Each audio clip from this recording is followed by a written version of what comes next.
ایران کے دشمن پر تابڑ توڑ حملے جاری ہیں۔ اسرائیل پر بڑے پیمانے پر تباہی پھیلانے والے خورمشہر 4 میزائل داغ دیے۔ خلیجی ممالک میں بھی امریکی اہداف نشانے پر۔ UAE میں ایرانی حملوں میں 1 پاکستانی سمیت 3 افراد جاں بحق۔ کویت میں 2 فوجیوں سمیت 4 افراد لقمہ اجل بن گئے۔ بحرین اور عمان میں بھی ایک شخص جان سے گیا۔ ایران کے جوابی حملے پوری شدت سے جاری۔ اسرائیل پر آگ و آہن کی بارش کر دی۔ بڑے پیمانے پر تباہی پھیلانے والے خورمشہر 4 اسٹریٹجک بیلسٹک میزائل سے حملہ۔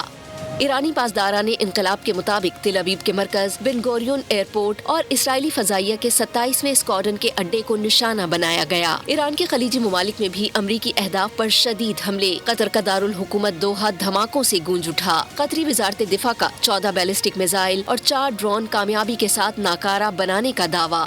کویت میں امریکی فوجی اڈوں پر میزائل حملے، 2 فوجیوں سمیت 4 افراد جاں بحق ہو گئے۔ بحرین میں میزائل مار گرانے پر صنعتی علاقے میں آگ لگنے سے 1 شخص جان سے گیا۔ متحدہ عرب امارات پر ایرانی حملوں میں 3 افراد لقمہ اجل بن گئے۔ اماراتی وزارت دفاع کے مطابق ایران کی جانب سے داغے گئے 7 میں سے 6 بیلسٹک میزائل فضا میں ہی تباہ کر دیے گئے۔ 130 میں سے 125 ڈرونز کو کامیابی سے مار گرایا گیا۔ عمان کی بندرگاہ پر ٹینکر پر پروجیکٹائل حملے سے 1 شخص جاں بحق ہوا۔ سعودی عرب 3 کروز میزائلوں کو الخرج شہر کے باہر فضا میں نشانہ بنا کر تباہ کرنے کا دعویٰ۔ ایران نے ترکیہ پر میزائل داغنے کی تردید کر دی۔ ترکیہ کا کہنا ہے کہ ایران میں کرد عسکریت پسند گروہ کی سرگرمیوں پر مسلسل نظر رکھے ہوئے ہیں۔ پینٹاگون نے کویت میں ایرانی حملے میں ہلاک ہونے والے مزید 2 امریکی فوجیوں کی شناخت ظاہر کر دی۔